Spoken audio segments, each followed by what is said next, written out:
जीवनाच्या प्रवासात माणूस जन्मापासूनच संघर्ष घेऊन चालत असतो. पण काही लढाया अशा असतात ज्या कुणालाच दिसत नाहीत. त्या फक्त मनाच्या आत चालू असतात. आणि अशा वेळी बाहेरून मजबूत दिसणारा माणूस आतून पूर्णपणे कोलमडलेला असतो. अशाच वेळी श्री स्वामी समर्थ आपल्या जीवनात प्रवेश करतात. कुठलाही गाजावाजा न करता, कुठलाही चमत्कार दाखवण्याआधी मन शांत करून हळूच आपल्या अंतःकरणात विश्वासाची ज्योत पेटवून. स्वामी समर्थ सांगतात की दुःख हे आयुष्याचं सत्य आहे, पण तेच आयुष्य नाही. अंधार कितीही दाट असला तरी प्रकाशाचं अस्तित्व नाकारता येत नाही. आणि जो माणूस अंधारातही स्वामींचं नाव विसरत नाही, त्याच्यासाठी अंधार कायमचा राहत नाही. कितीतरी वेळा आपण देवाकडे प्रार्थना करतो, पण उत्तर मिळत नाही असं वाटतं. प्रत्यक्षात स्वामी समर्थ आपल्याला उत्तर देत नसतात, ते आपल्याला घडवतात.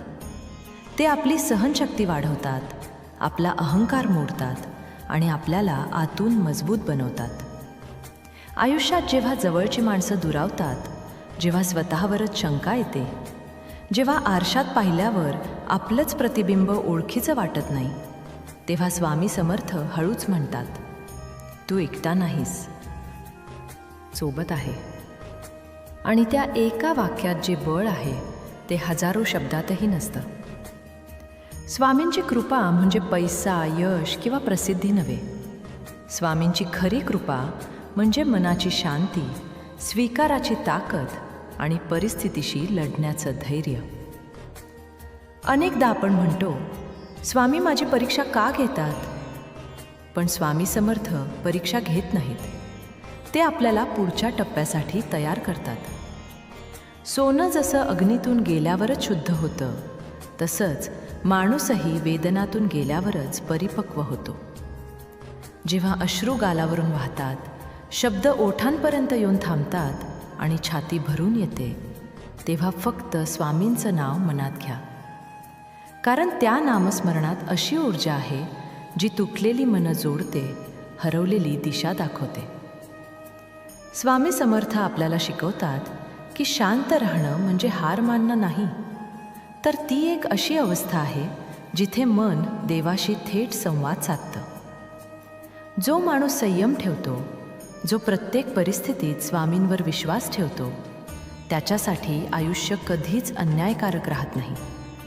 कारण त्याला माहीत असतं, जे घडतंय ते त्याच्या भल्यासाठीच घडतंय, जरी ते आत्ता समजत नसलं तरी.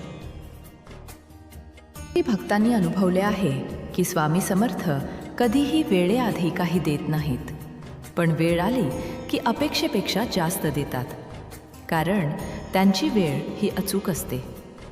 जेव्हा मन म्हणतं आता नाही होणार, तेव्हाच स्वामी समर्थ आतून म्हणतात आता सुरुवात होणार आहे. आणि हाच तो क्षण असतो जिथे माणूस तुटत नाही तर बदलतो. स्वामींच्या चरणी शरण गेल्यावर जीवनातील भीती आपोआप गळून पडते. कारण जिथे पूर्ण श्रद्धा असते तिथे संशयाला जागा उरत नाही. स्वामी समर्थ आपल्याला शिकवतात की देवाला शब्दात शोधू नका, त्याला आपल्या आचरणात शोधा, आपल्या संयमात शोधा, आपल्या करुणेत शोधा. आयुष्यात कितीही अपमान झाले, कितीही अपयश आले, कितीही वेळा आपल्याला चुकीचं ठरवलं गेलं, तरी स्वामी समर्थ कधीच आपल्याला सोडत नाहीत. कारण त्यांचं नातं आपल्या कर्माशी नाही, तर आपल्या भावनेशी असतं.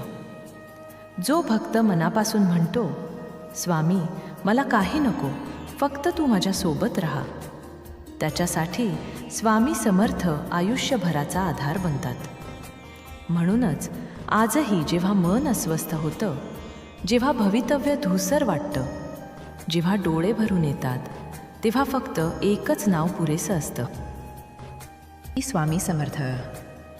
कारण ते नाव नाही, ती एक अनुभूती आहे, एक शक्ती आहे आणि एक अशी माया आहे जी माणसाला पुन्हा उभं राहायला शिकवते.